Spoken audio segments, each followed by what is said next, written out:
but I was talking to, it was an intro class this past week, and something came to me that I thought was really interesting, and I said about, I think the challenge of humanity is that we're living in two worlds. And then, I was like, oh, that's an interesting topic right there to talk about. But then as I thought about it this week, to lecture last night and tonight, I was like, actually, we live in three worlds. So you've heard me say it, but maybe not quite like this. So let me just break it down quickly.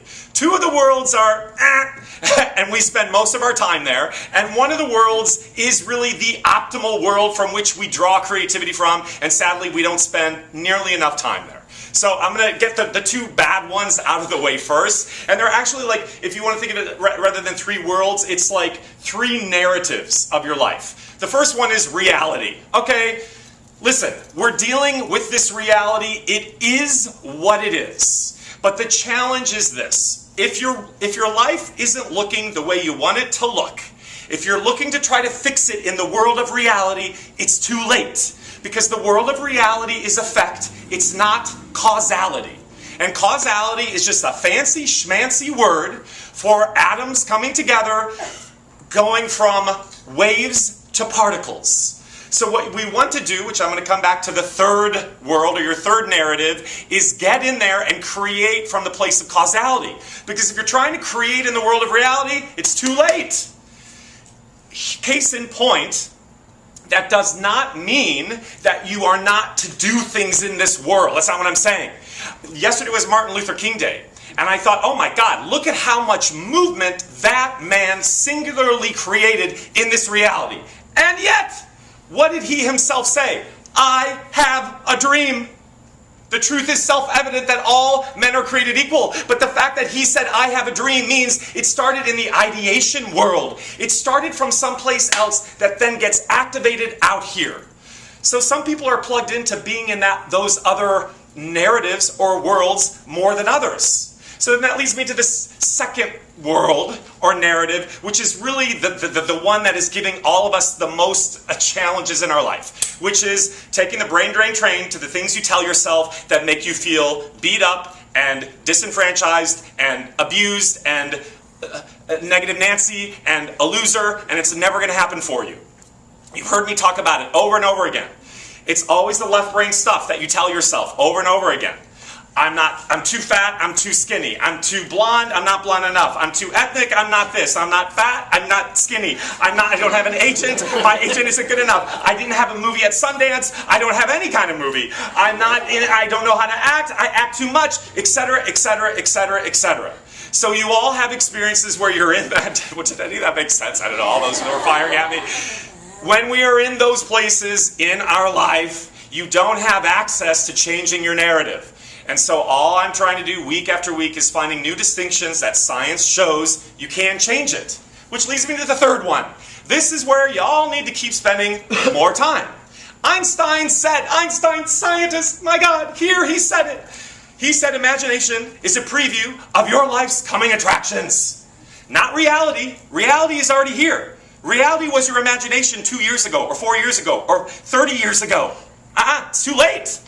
Imagination is your preview of life's coming attractions. So why do we not just spend a little bit more time in that space of causality?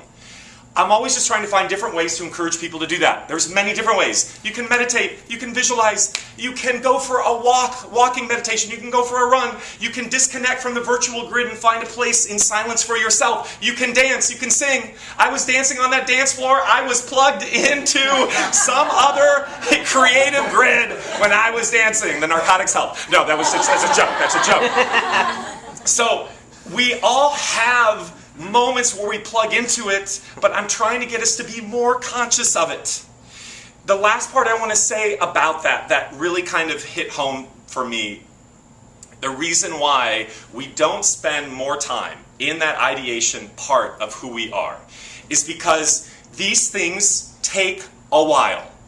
And our belief system you begin to doubt your own belief system because you have these big, huge desires that are moving through you and you're very excited about it because everybody in this room has a connection to, of course I can have that. Of course I can be that. Some of you guys were at Sundance. Of course you're watching these movies and you're like, I can be in that movie. Of course. Of course.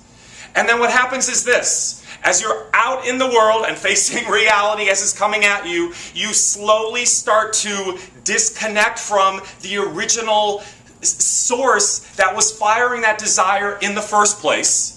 And then your belief about that thing happening it deteriorates. These things take time. They take time. And so what I'm maybe asking you to look at is, what if you just worked with smaller increments? Smaller increments. So you have this huge desire to be in a Sundance movie, or a huge desire to be with Steven Spielberg, and then after 6 weeks go by, or 6 months go by, or a year, you see no movement in that direction, so you disconnect from that thing that made you feel hopeful and possible. And then you know what? You give up on it. And then yes, that thing does not show up. So your belief system takes some catching up to the desire. So instead, work smaller. Work with smaller images and ideas and things that get you excited. And as you start to experience them out in the world, they will also create bigger desires and a belief that those things can happen. And then sure enough, you're going to look back and you're going to see, oh my gosh, those things that I planted the seed for 3 years ago are starting to happen. They do. But it's a subtle thing. It's not like you wake up and it happens like that. Okay, every now and then it does. You just have to keep staying on the path. Just keep staying on the path of, oh, now I actually am really believing that that thing that I had a desire for is possible because of all these things that I'm doing and have put into place that have led me to now. Small increments, people. Small. And patience, it does take time. Seriously, that was to me my big thing about this epiphany. Things take time. All right, that's all I have to say.